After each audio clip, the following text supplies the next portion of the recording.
Kia ora and welcome to a one-of-a-kind podcast series brought to you by Maxim Institute, Maximise Election 23. We're here every week to dive into the latest news, discussing the plain and the fancy articles. At the same time, we bring you insightful analysis of the various events across our country. We also present the Generally Good Egg Award and share our expectations for the following week.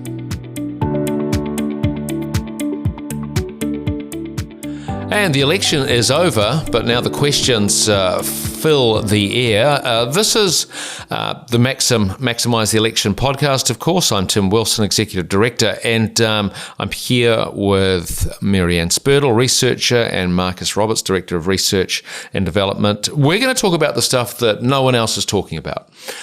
So you've heard lots of slicing and dicing over what happened, post-mortems, who's up, who's down. We don't care about that. We're going to 20,000 metres. I think the interesting part about this is leadership, because what is it, 3 years ago, let's just handle this first. 3 years ago, I remember sitting at a dinner with Christopher Luxon as a new MP, not as the Prime Minister, not even leader of the opposition, a new MP. Marcus, it's been a rise that is just very, very swift. I don't think we've ever had a Prime Minister come to power who's had less time in the House as a politician. What was John Key? He was 2 terms. Okay. And I think 1 term as Leader of the Opposition. So it's a meteoric rise. But also think about what he came into as Leader of the National Party.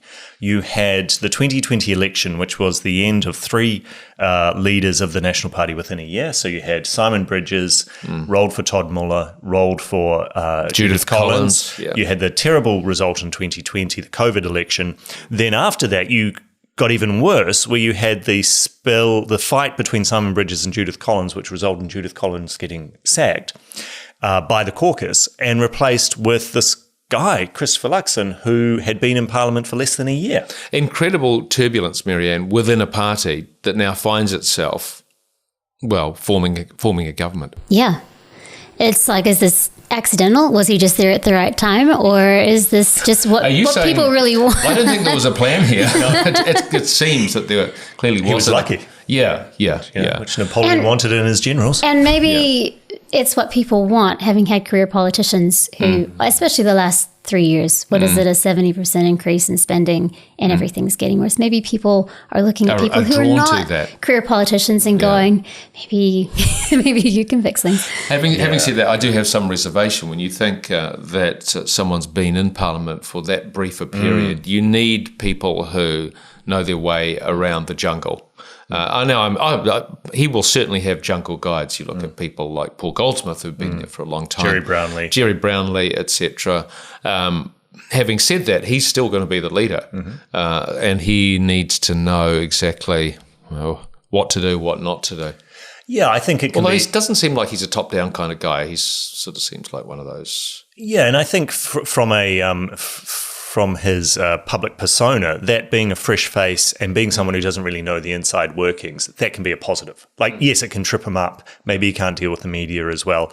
But as I think we saw in the campaign itself, the amount of stories I've read where people were saying, it's so surprising how good he was on the campaign. Like that's that idea. I wonder though if that's because he didn't in electronic media, he didn't really come across as well.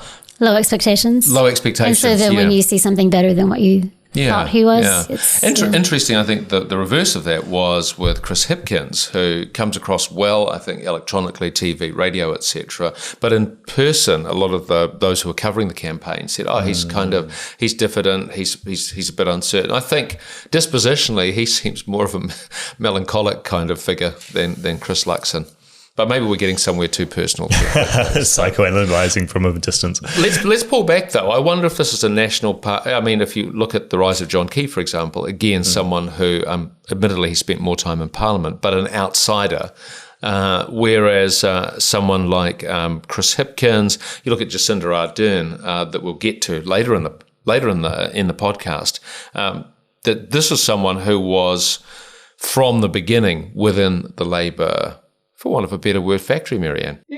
The two parties have a different way of anointing and forming leadership. Oh, yes. Yeah. That definitely has been true over the past however many years. Well, that would be a long time then. Yeah, you think back about old Labour leaders. Yeah. We had sort of Helen Clark. And national leaders. Between Helen Clark, David Lange, etc. Yeah. David Lange, the succession of leaders they had in the wilderness, and then Jacinda Ardern. They're all career politicians. And then who have we had in the last couple of cycles, as you say, the sort of John Key, and then the John Key Part 2 almost, that National Party were looking for. Which is the opposite of the image that the parties have, because Labour's, of the people, but they're not working people who are leading the parties. Well, this goes back to that longer, that bigger issue that Josie Picani's pointed out, which is the absence of working people within Parliament. And I think it's we don't want to end up like the United States, where there is an identifiable political class. Where they're out of touch. Where they're out of touch and reviled by all and sundry. And also there's much higher level of corruption. Because the whole system is more monetized. But look, let's not go to America. Let's pull back to New Zealand again. One unacknowledged aspect of this, and Marianne, you mentioned that you've seen it in overseas papers, is that this is, in some sense, a referendum on COVID response. Unpack that for us. It was interesting reading from a paper out of the UK where they actually named lockdowns and vaccine mandates and the way the parliamentary protesters were treated or not treated. And I haven't seen that really spoken about. It feels like the media here still can't address what happened at the protests. But looking at, it's interesting, who was there? 45% of the protesters on the ground were Labour and Greens supporters, according to a survey that was done at the time. 30% were Maori. That's not the narrative. The narrative was that it was right-wing, it was extremist, it was imported from overseas. But the interviews with the people on the ground, the surveys of the people on the ground showed that actually it was a very diverse crew there. And they kept talking about mandates and vaccine injuries. That was the issue that drew them together. And so, there were fringe people there. But this election shows who actually has a memory of that time a year and a half ago. And look, the only politician who went down and spoke with those protesters magically got back in this time. Winston Peters. He could see. He knew who was there, and he saw that National wasn't speaking to them either. And he knew that if he started right away, he would have their support. And that's exactly what happened, even though a lot of people remember that he was actually the reason Jacinda was there to begin with. He still overcame that. And I think a lot of those votes came off National, and a lot of the votes that came off Labour came off Labour. To Greens and Maori. How do we? And to Party Maori. You saw certainly the filleting of the Labour caucus for electorates. We'll get to the electorate, the power of electorates shortly, but there was during the COVID the pandemic period, there's a flight to authority, and then a flight from authority when authority doesn't abide by the rules. And I would say electorally that played out, as Marianne says, Marcus. No one's identified that here. There hasn't been a great engagement with, COVID response was a factor in this election. It's all been, cost of living, crime, etc. But then again, you think about lockdowns and crime bulging out of lockdowns. Maybe the two could be truancy.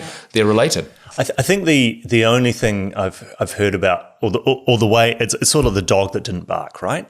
That the Labour Party has not mentioned lockdowns at all. Which, if they were very confident that their response had been well received, they'd be talking about it. The study came out a week before the election that they'd saved 20,000 lives. Well, if they were confident in their response, they would have been trumpeting that from the rooftops. And I saw a very interesting comment after Chris Hipkins's concession speech, where he listed all his perceived wins as a Labour government. And someone commented, it's like, it would have been nice if he'd said any of those during the campaign. They never campaigned on their record. And the big one is the COVID response. And the fact they didn't, I think, suggests that they knew that this was a loser. The focus group told them, don't talk about that. Another interesting fact is where's Jacinda Ardern? during this camp. Oh no, she's just very hard to get. The time difference between here and Boston, it's very difficult. We heard more from Helen Clark. Yeah, we did. And again, I wonder if there was a focus or this assessment. It's like, okay, she is not an advantage. She's a liability. That's not how the overseas press portrayed it. It was, Jacinda Ardern's party lost the election, Marianne.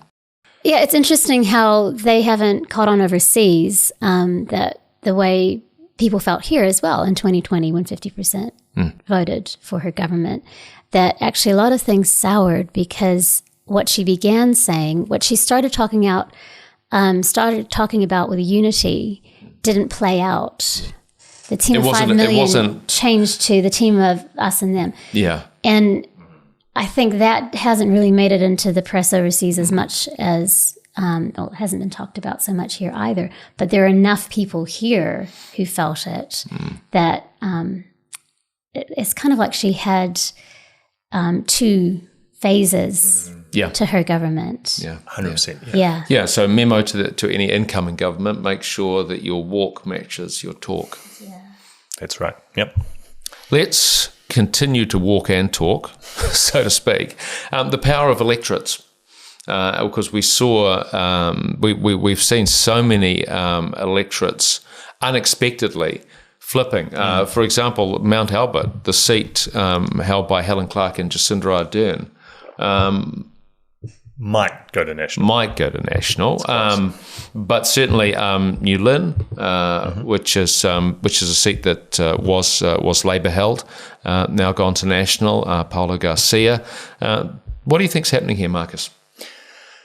So I think a lot of these West Auckland seats was quite interesting, is that the left vote split. So the Greens, there was a flight from Labor, from people who were disillusioned, and some of them went, I think, to New Zealand First, but a lot of them, I think, went to the Greens, and that included in the electorate vote. So you had a splitting of the left vote that then allowed the national candidate to come through with a plurality. But I think what's interesting about all of this is we've seen the importance of the electorate. So we've always talked about MMP party vote as the most important. Electorate vote is not so important, if at all. But it is still important in terms of the makeup of Parliament. So it's important in a few ways. Firstly, you've got Te Pāti Māori winning more electorate seats than it's entitled to under its party vote. So that's why we have an overhang this time. Subject to specials, we still haven't heard from them. But also you've got the importance of Port Waikato.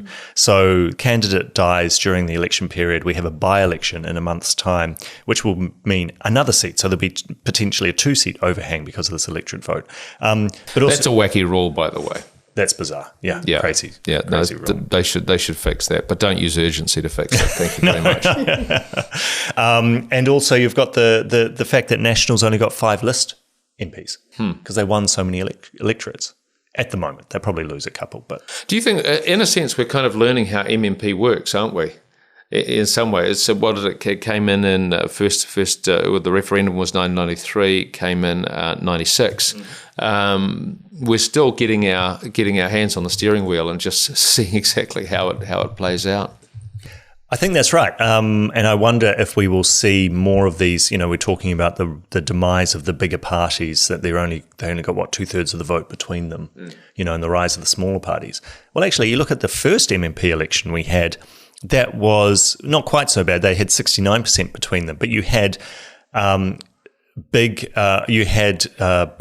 minor parties like the Alliance, like New Zealand First, like ACT even. So you had 8 seats for ACT. So the minor parties were quite major to start with, and then we sort of consolidated around strong figures like Helen Clark, like John Key. And is that because people got the hang of? Well, this is how, and it ends up reverting to more of a binary. I wonder, Marianne, too, whether MMP has created an appetite for extremism. Maybe, I don't know, what do you think? Am I being outlandish with that? But it seems like to differentiate yourself in an MMP environment, you have to run to the margins. Yeah. When both diminishing parties are fighting for the centre, left, and or it right. pushes them to the center because they have to. Because they can't be in the margins because someone else is in the margins. And the people are allowed to be in the margins because they can say the things that the major parties are too scared to say because they don't want to alienate. Well, you've got Winston Peters who says exactly what he knows a certain number of people want to say, and he can get 6% on that. And so National doesn't have to. Yeah. They leave it to him. Yeah. You've raised Winston Peters. Let's end with Winston Peters. What do you think of the performance of New Zealand First? Do you think they'll be part of the government? I am not going to predict what's going to happen with when the social votes come in. I don't know. He's definitely...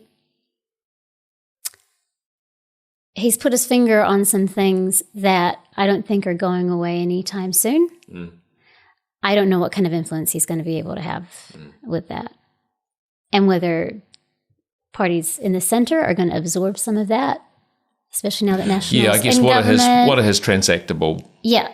What's his transaction agenda? He'll be in government.